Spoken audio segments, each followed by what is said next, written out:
The Constitution of India, Preamble. We, the people of India, having solemnly resolved to constitute India into a sovereign, socialist, secular, democratic republic and to secure to all its citizens justice, social, economic and political, liberty of thought, expression, belief, faith and worship, equality of status and of opportunity, and to promote among them all fraternity, assuring the dignity of the individual and the unity and integrity of the nation. In our Constituent Assembly, this 26th day of November 1949, do hereby adopt, enact and give to ourselves this Constitution.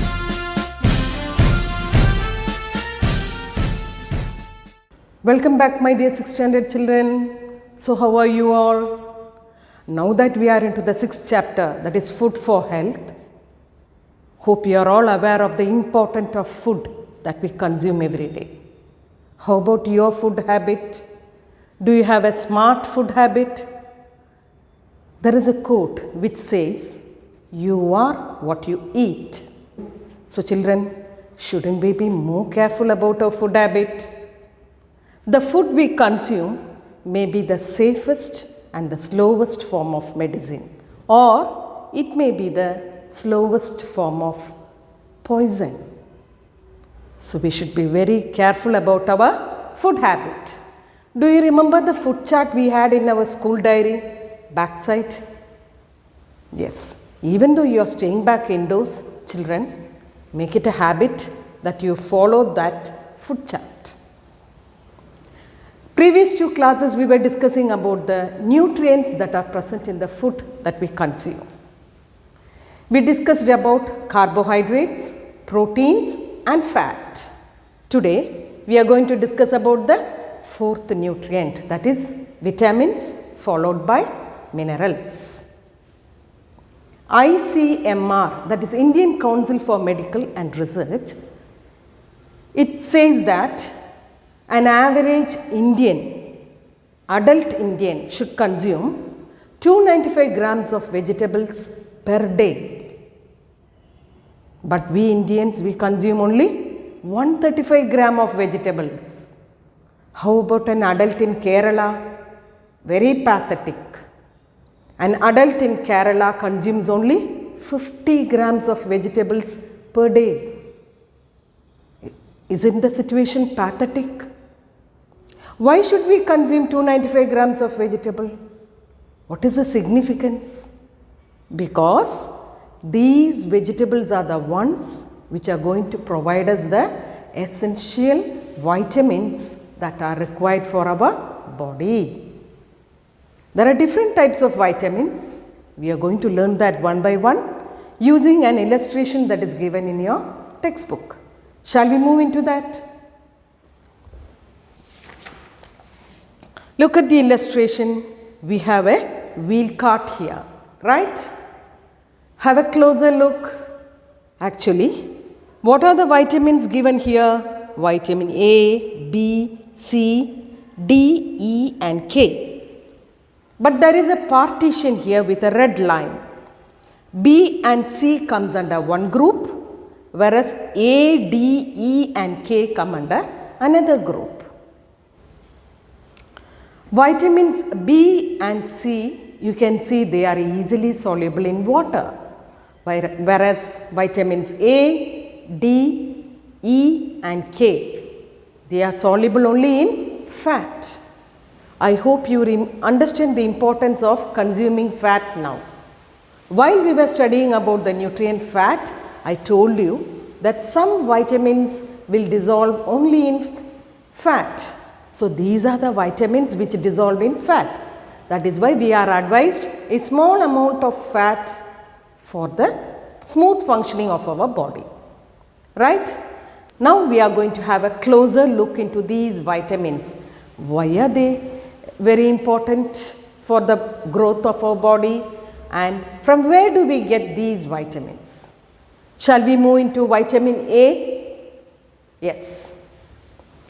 Vitamin A, it is very important for the health of eye, skin, hair, etc. Children, have your textbook in your hand, and while I say, you also follow it.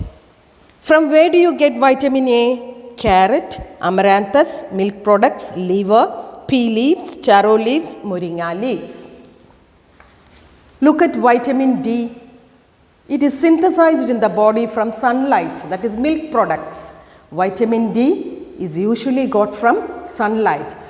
That is why we advise that go and play outdoors.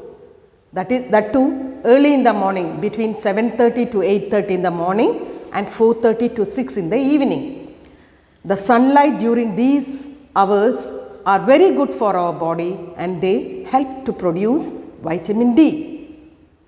Why is vitamin D important? It is important for the health of bone and teeth and the absorption of calcium and phosphorus. These vitamin D will help in the good strengthening of our bone and for the absorption of calcium and phosphorus. Calcium and phosphorus are minerals, you are going to learn about it. These minerals need to be properly absorbed, and vitamin D is going to help for that. Okay? Vitamin E, usually you get it from vegetable oils. Why is it important? It is important for the health of nerves and red blood cells, right? Your blood is red in color. Why does it look red in color?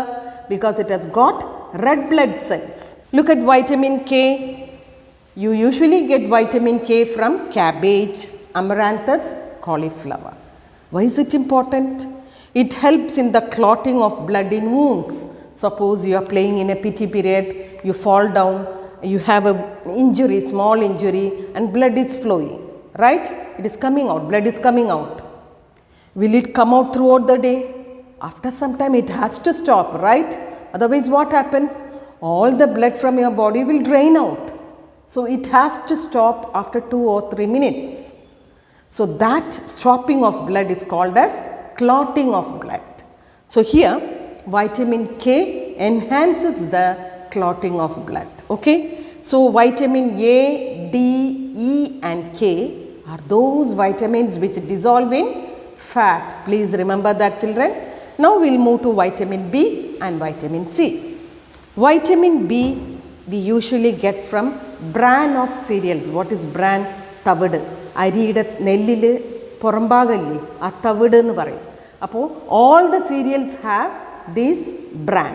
So bran of cereals, egg, milk, taro leaves. What are taro leaves? ചേമ്പിൻ്റെ ഇല. Okay, it is very tasty food. Okay, so all these contain good amount of vitamin B. Why is vitamin B important? Utilization of carbohydrate and protein in the body. For the proper usage of carbohydrate and protein, we need to have vitamin B. Formation of red blood cells, good amount of red blood cells should be formed in the body. Health of skin, for good skin, glowing skin, you need to have a lot of vitamin B in your body. So for these purposes, our body requires vitamin B. Let's see vitamin C. From where do you get vitamin C? We get it from fruits, gooseberry, moringa leaves and papaya. All these help in building up vitamin C for our body. Why is vitamin C important? It is important for the health of the skin, teeth, gum and blood cells. Okay, so vitamin B and C are those vitamins which dissolve in water, whereas vitamin A, D, E and K will dissolve only in fat. Okay, that is oil. Now based on these illustrations, there are some questions that are given in your textbook. We will move to the question. Hold a pencil with you so that we will write the answers in the textbook itself. Okay. What are the health hazards caused by the deficiency of vitamin A? What are health hazards means? What happens to your body if you don't consume vitamin A? Okay. We will look into the vitamin A column. Look at vitamin A. Vitamin A is important for health of eye, skin, hair, etc. So what happens when you don't consume vitamin A? The health of your hair, skin and eye will be affected. Right? Now we will write it down and we will move to the next question. What are the food items to be included in the diet of a person suffering from ill health of gums? So these are gums. Okay. What happens when your gums are affected? Why it happens and what type of food should be taken for that? So find out where they are talking about gums. Where do they talk about gums? It comes under vitamin C. Look, health of the skin, teeth, gum and blood cells are affected. So when there is no enough vitamin C in your body, the gums are getting affected. What will you do for that? You have to consume lot of fruits. Gooseberry, നെല്ലിക്ക, ഒരു നെല്ലിക്ക കഴിച്ചാൽ മതി ഒരു ദിവസം, ഇല്ലേ? Moringa leaves should be taken. Papaya also should be consumed. If you consume all these, you will get enough amount of vitamin C and the infections in your gums will be rectified. Okay? We will move to the next question. What happens if the intake of food fat in the food is very low? What happens when you don't take fat? Yes. Look at vitamin E, vegetable oils. These are the ones which are going to provide fat for our body. What happens when you don't take vitamin E? Health of the nerves and red blood cells will be affected. So how should you answer these questions? What happens when there is a low intake of fat in your food? What happens? Vitamin E reduces and the health of the nerves and red blood cells will be affected. You should write like that. Okay? What are the vitamins that dissolve in water? Which are the vitamins that dissolve in water?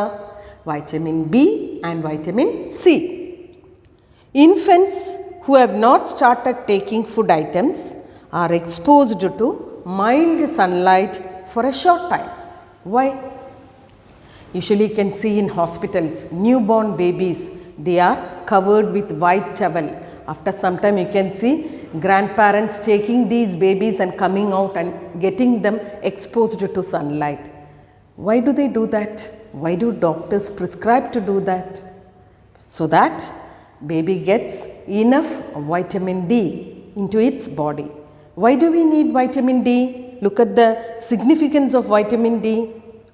Health of the bone and teeth and the absorption of phosphorus and calcium will become good once there is enough amount of sunlight is absorbed by our body. So that is why infants are being exposed to sunlight, that too in the mornings and evenings.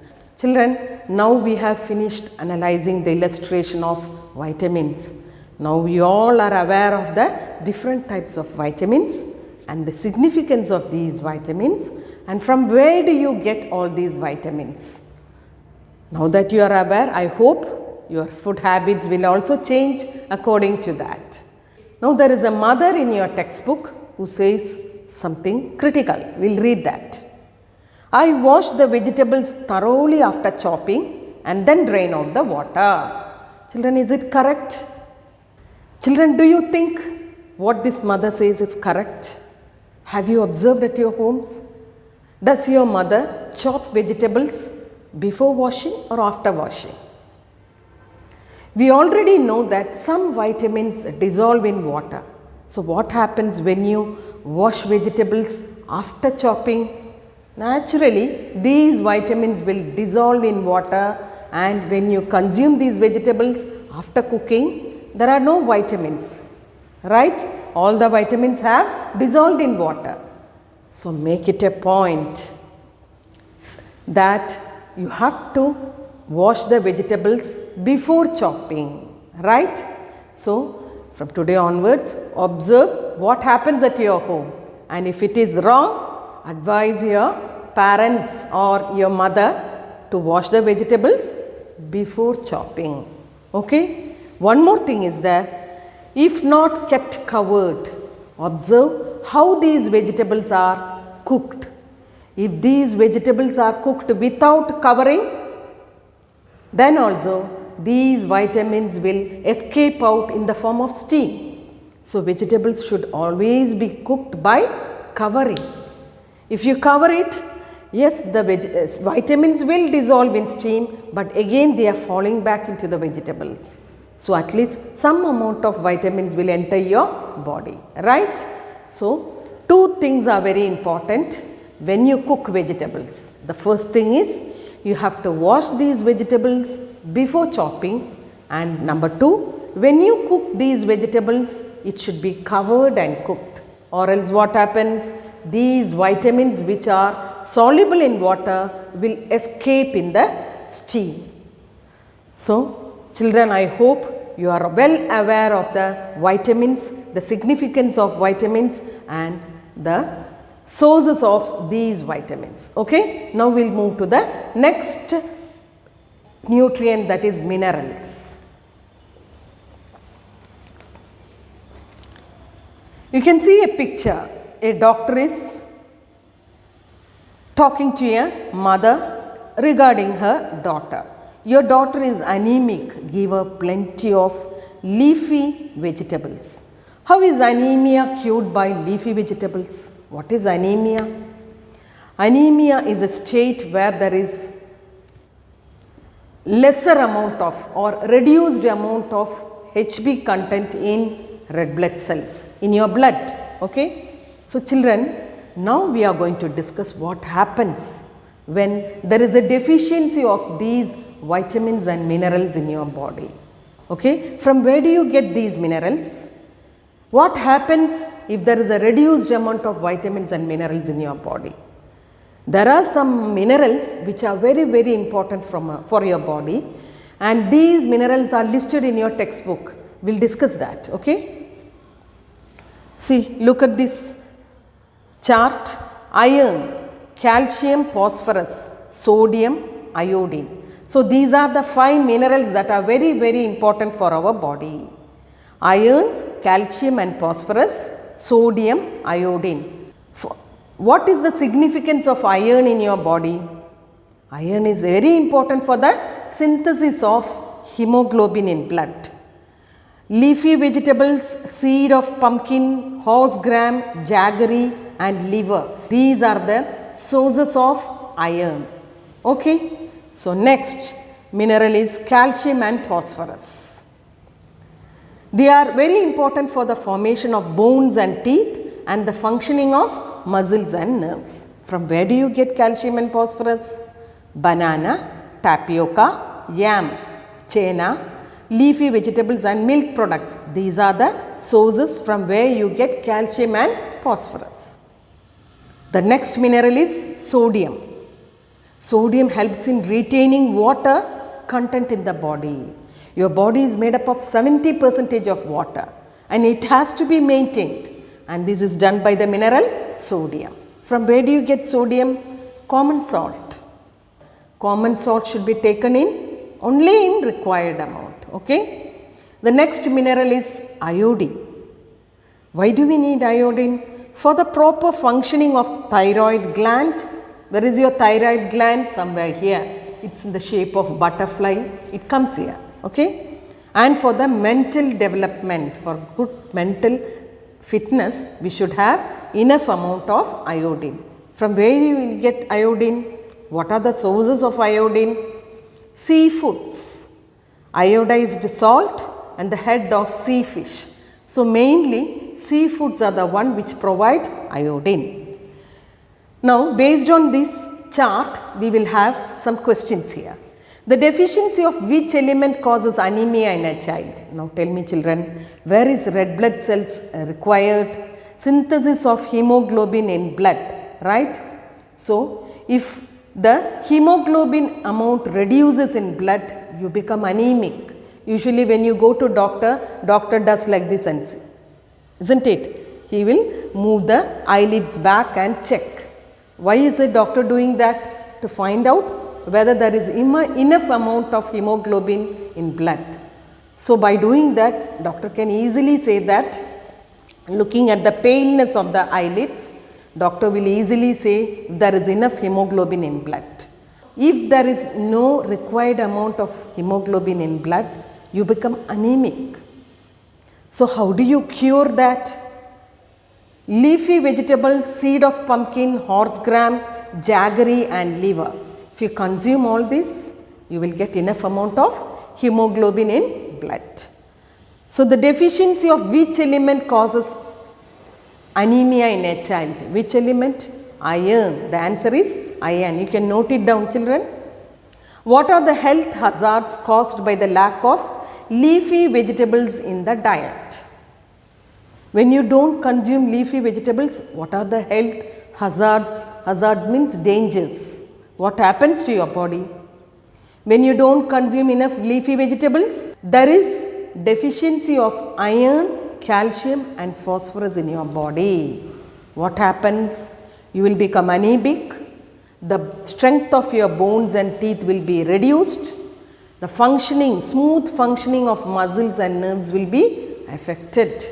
So, this is what happens if you don't consume leafy vegetables, isn't it? So, now you understand the significance of leafy vegetables. The next topic is nutrient deficiency diseases. What happens when there are not required amount of nutrients in your body? That we call it as deficiency. Deficiency means lesser amount. When these nutrients are not there in the required amount in your body, we call it as deficiency. So, what are these nutrient deficiency diseases? We will move to the definition, which says the deficiency of nutrients causes retardation of growth and many other diseases. Such diseases are called nutrient deficiency diseases. When there are not enough amount of nutrients in your body, the growth is retarded. Retarded means stopped. Proper growth is not there in your body and you will succumb to nutrient deficiency diseases. You will have nutrient deficiency diseases. We have already discussed one. You remember kwashiorkor. What is that? It's a disease due to the deficiency of protein, isn't it? So, kwashiorkor is a nutrient deficiency disease. Now, look at the chart here. We are going to discuss about the nutrient factor, deficiency disease and symptom. Vitamin A, it leads to night blindness. And what are the symptoms? The name of the disease is night blindness. Symptoms, it is difficulty to see in the dim light.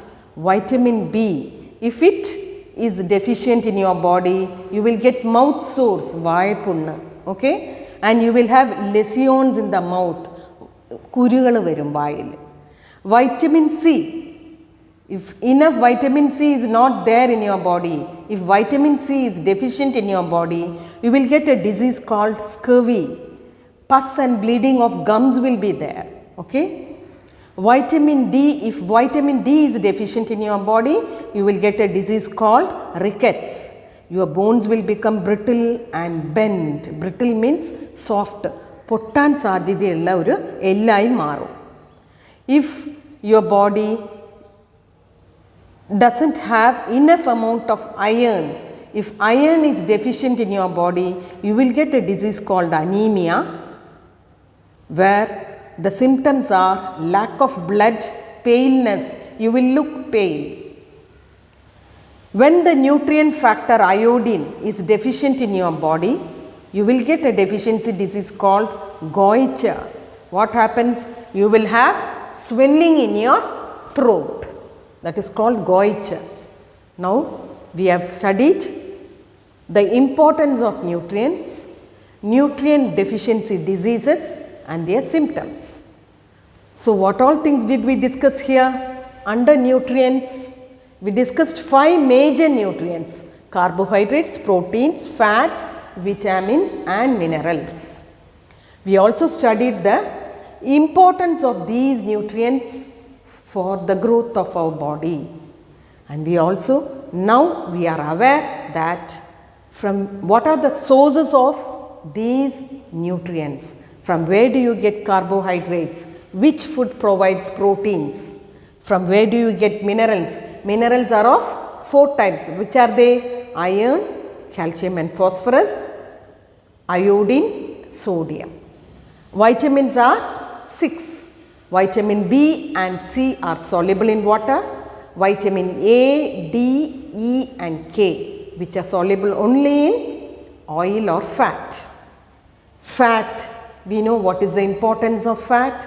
Only very less amount of fat is required, but that should be consumed. Otherwise what happens? Nerves will be affected. Proteins, yes, we know the importance of protein, right? Proteins help in the proper growth, multiplication of cells, growth of hair, eye, etc. Okay? So, we have a test for proteins also, and we know what happens when there is not enough amount of proteins in our body. If protein is deficient in our body, we get a deficiency disease called kwashiorkor. Carbohydrates are very important for physiological, all the physiological activities done by us. It provides the energy for us. So, all nutrients are required. And what are the significance of these nutrients and what are the sources of these nutrients? All that we have studied now. Hope based on this your food habits also will change accordingly. We have non-nutrient factors also to be discussed, which we will do in our next video session. Bye children, take care and remember to follow a proper food habit. Bye, take care.